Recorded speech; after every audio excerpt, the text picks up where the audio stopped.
e ainda da colônia Terra. Eles não transitam pelo umbral, a não ser em raras exceções, indo direto a postos de socorro lá localizados. É muito confortável, não dá solavancos e desliza suavemente rente ao chão, ou metros acima dele. Nas viagens maiores, como vindo à Terra, desliza pelo ar. Os passageiros sentam-se em confortáveis poltronas. Os que transitam pela colônia não possuem condutor, e nos lugares em que devem parar, há um pequeno marco onde há um painel com botões. Aperta-se o botão indicando para onde se quer ir. O primeiro aeróbus que passar com destino ao lugar marcado, para. Os aeróbus que transitam fora da colônia têm um condutor que, além de dirigi-lo, ajuda no trabalho que se vai realizar. A vista do alto é muito bonita. Planejada, suas ruas e avenidas têm traçado perfeito. Os prédios são harmoniosos e todos ocupados, servindo a comunidade. Gostei muito do passeio. A colônia São Sebastião fica no espaço espiritual da cidade, em que vivi encarnada. Estranhando o fato de ela ter o nome de santo, perguntei a Frederico. Frederico, por que a colônia se chama São Sebastião? Patrícia, são inúmeras colônias pelo Brasil e pela Terra. São como cidades. Tem de ter um nome para facilitar e nomes não importam. São apenas designações.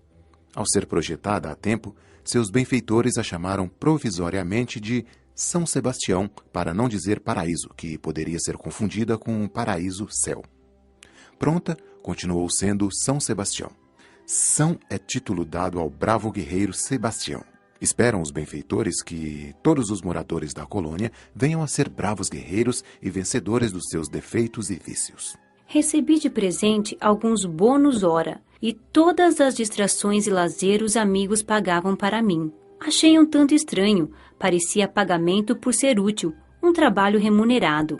Um dia, ao voltarmos do teatro, acompanhavam-me Maurício e Antônio. Indaguei-os. Que é realmente bônus hora? Patrícia. Maurício elucidou-me. A maioria dos homens trabalha por estímulo, para usufruir de um prazer ou sensação. A maioria não concebe ainda a humanidade como uma só família.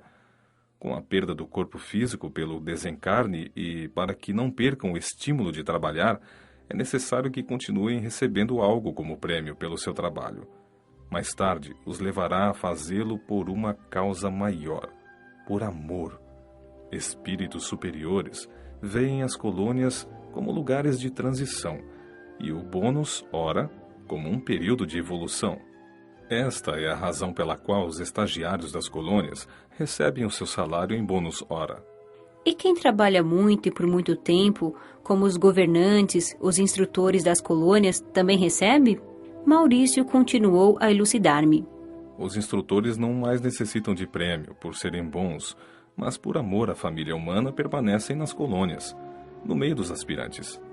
Para não os menosprezar, não se destacarem e não serem confundidos com vaidosos, usam os bônus para se igualarem ao nível dos moradores que ainda pensam em prêmios e castigos. Todos utilizam o bônus hora, para não haver grupos de protegidos e de desprezados. Os que trabalham bastante e que poderiam receber muito solicitam somente os que lhes são necessários. Entendi que meus acompanhantes não trabalhavam para ter bônus hora, utilizavam-se deles somente quando necessário. Os dois muito trabalhavam e por amor. Curiosa, indaguei-os novamente e desta vez foi Antônio que respondeu prazerosamente.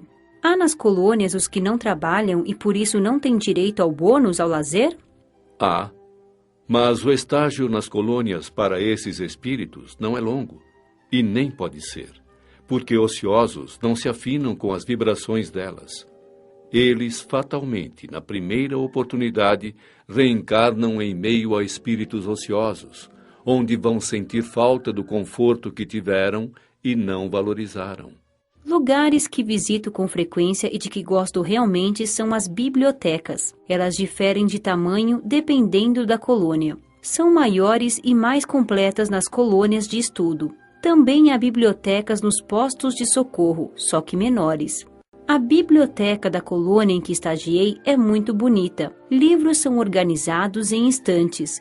tudo com muita ordem. Fiquei maravilhada por não encontrar livros velhos. Estão sempre novos, renovados pela mente dos que os plasmaram. Maurício explicou-me que os livros estão sempre novos porque, como todas as visualizações ou materializações do plano espiritual ou astral, são de energia psíquica, não envelhecem. Há livros escritos somente para desencarnados, que só são encontrados no plano espiritual. São inúmeros livros de estudo, pesquisas, religiosos e em destaque os espíritas. De grande parte deles, os encarnados também dispõem para ler, principalmente os espíritas. Procurei um livro e, não o encontrando, o bibliotecário gentilmente me disse: Patrícia, a colônia de estudo tem esse livro. Quer que o peça para você? Quero. Quando volto para o apanhar? Ora, espere uns minutos, que estará aqui. Por um aparelho parecido com o moderno fax, fez o pedido e 10 minutos depois, pelo mesmo aparelho, recebeu o livro que queria. Puxa! Exclamei admirada. Não é uma maravilha? Falou entusiasmado o trabalhador da biblioteca. Dispomos de muitos recursos. Recebemos o livro pela desintegração e aglutinação. Não duvido que, daqui a alguns anos, os encarnados possam dispor dessa comodidade. Legais. São os livros que podemos colocar na televisão. A parte escrita aparece na tela e assim vamos lendo página por página, graças a um pequeno aparelho adaptado à tela. Não posso compará-lo ao videocassete. É diferente. É agradável ler pela televisão. Próximas à biblioteca estão as salas de vídeo, também chamadas de salas de estudos computadorizados ou salas das TVs, e podem ser ainda conhecidas por outros nomes. É um galpão enorme repartido em salas, conforme o assunto a ser ventilado. São lugares confortáveis e agradáveis. Há, em cada uma das salas, vários e eficientes computadores que podem ser ligados por controle remoto. Na frente de cada aparelho, há 10 poltronas muito bonitas e confortáveis. As telas variam de tamanho. Se queremos ver ou estudar um assunto individualmente, regulamos a tela ao tamanho pequeno, ficando como uma televisão de 20 polegadas. Se é para um grupo, regulamos para o tamanho médio. Se é para muitas pessoas, para o tamanho grande, variando de 2 a 5 metros. As salas não são tão altas assim, têm somente 3,5 metros.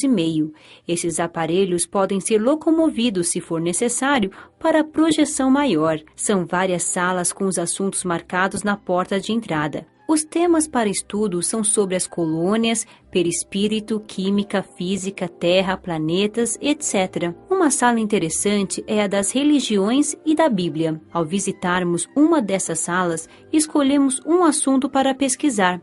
Exemplo, o olho humano. Podemos escolher o tipo de programação. Fácil, explicativa ou completa. Ao escolher a fácil, aparecem na tela resumidas as explicações básicas sobre o olho. São narradas com algumas partes escritas. O olho é desenhado em todos os seus ângulos. Se a pesquisa é individual, coloca-se o fone de ouvido para não atrapalhar os outros pesquisadores. Ao escolher a programação explicativa, a pesquisa aparece com muito mais dados. A terceira fase, a completa, a difícil, é assunto para profissionais. Tudo é muito esclarecedor, mas se por algum motivo não se entendeu a pesquisa, encontramos sempre nessas salas estudiosos, mestres que têm o prazer de orientar e ensinar. Há a sala para a distração, que possui desenhos animados, bons filmes, alguns dos quais os encarnados veem, e outros feitos por desencarnados. Tem histórias bonitas, que instruem e divertem. Há a sala de jogos eletrônicos.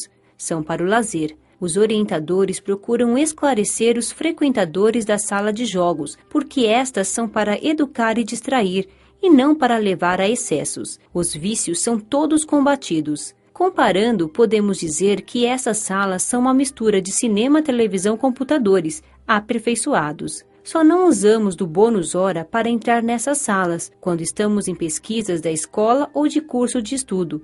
Este é bem frequentado pelos estudantes.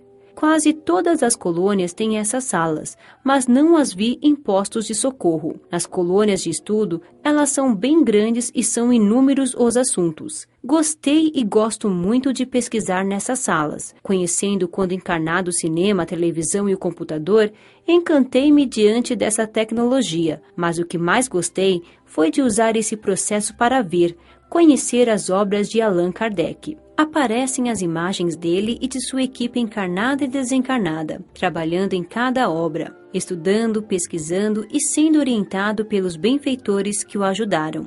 Ver São Luís, Santo Agostinho e tantos outros fascinou-me. Que espírito fantástico é Allan Kardec! Por muitas vezes fui às salas para ver toda a obra e o que há sobre ele e seus trabalhos admiráveis. Este é um dos temas mais vistos, principalmente pelos que tiveram a aventura de serem espíritas, quando encarnados ou de conhecer